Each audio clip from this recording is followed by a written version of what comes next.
আমার প্রিয় মাধ্যমিকের শিক্ষার্থী বন্ধুরা, তোমাদের সকলকে আমার চ্যানেলে স্বাগত জানাই। আশা করছি তোমরা সকলে খুব ভালো আছো।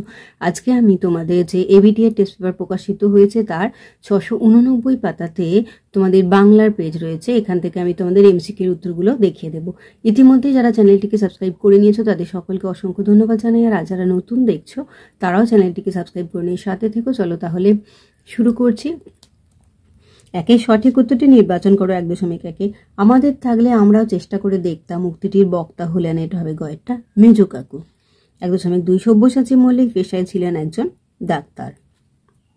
1.3 নদের চাঁদের বয়স 30। 1.4 অশোকে একজন কবিতায় দেবতাদের উদ্দেশ্যে কোন বিশেষণ ব্যবহৃত হয়েছে, এটা হবে গয়েরটা সাদা হলুদ। 1.5 পশ্চিম দিগন্তে প্রদোষকাল। পশ্চিম দিগন্ত বলতে বোঝানো হয়েছে, এটা হবে ক্ষয়টা ইউরোপ। 1.6 বেথানিত হইছে কেশবেশ। বেথানিত শব্দের অর্থ ক্ষয়ের এলোমেলো। 1.7 কঙ্কাবতী গ্রন্থের স্বনামধন্য লেখক হলেন কয়টা তৈলক্যনাথ মুখোপাধ্যায়।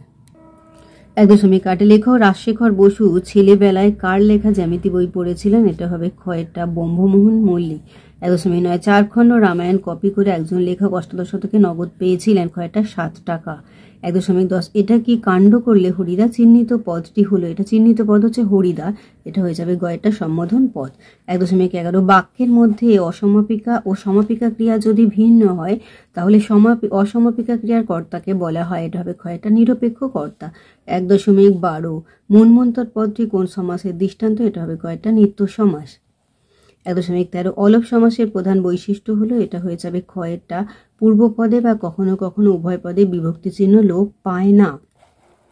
1.14 এদের যিনি কর্তা তিনি আমার আত্মীয়। বাক্যটির শ্রেণী হলো ক্ষয়টা জটিল বাক্য।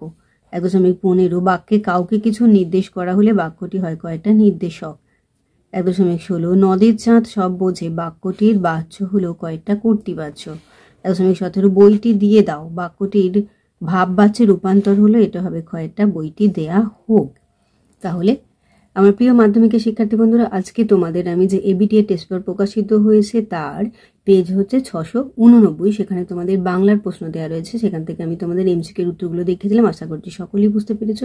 ভিডিওটি দেখার জন্য তোমাদের সকলকে অসংখ্য ধন্যবাদ জানাই। ভালো লাগলে লাইক করো, কমেন্ট করো, বন্ধুদের মধ্যে শেয়ার করো।